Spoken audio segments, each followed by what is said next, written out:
Well, friends, here we go once again with the wackos on the anti-gun left with their own self-inflicted wounds. They're bringing all of this stuff on themselves, and of course, they're going to aim at folks like me to try to solve the problem. The killer in the Michigan State shooting was charged in June of 2019 with illegally carrying a concealed handgun without a permit, but later had those charges dismissed by the Office of Ingham County District Attorney Carol Seaman. Her office instead let McRae plead guilty to a lesser misdemeanor gun charge, and he served a little more than a year on probation, which ended May 2021.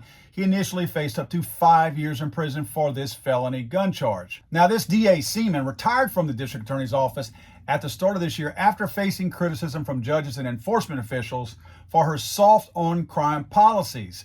The same year McRae was released, Ingham County Sheriff Scott Wigglesworth pushed East Lansing City Council to reconsider this DA's internal felony firearm charging policy, which he said does not hold people properly criminally accountable and increases the likelihood of additional, here we go, gun violence. Seaman made it her office's official policy in August 2021 to drop mandatory prison sentences for felony firearms charges. She said the sentencing enhancement led to dramatic racial inequity and was not in any way linked to the goal that we share of keeping the public safe. What an absolutely stupid comment and thing to do. You are reducing sentences of people who have committed crimes with guns that you don't like. You claim you don't like. You like the effects of this type of violence. You actually like that. I'm tired of beating around the bush and giving these people a pass. The anti-gun wackos on the left like gun violence because it furthers their cause. This anti-gun idiot DA is stating that reducing sentences does not make the public unsafe. She's sitting here in your face telling you that when somebody commits a gun crime, her words, not mine, that reducing their sentence, even though they used a gun, does not make people less safe in the community.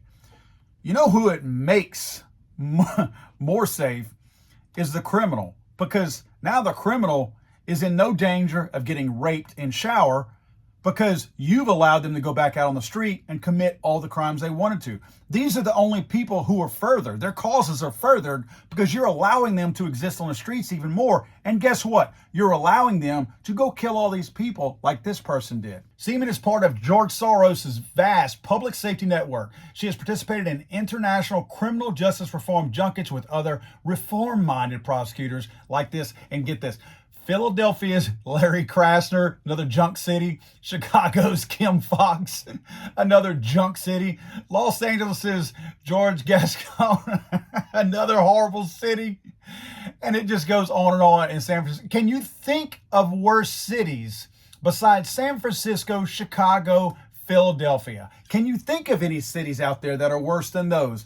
This is a conglomerate of people who are getting together and comparing notes and deciding what's best for you and I as far as safety goes out there. I'd like to end this video with a brief moment of silence for Ariel Anderson, remembered as a straight A student, Alexandria Verner, a three-sport high school athlete, and Brian Frazier, who led his fraternity and was called a great friend. These are the three people who have lost their lives at Michigan State.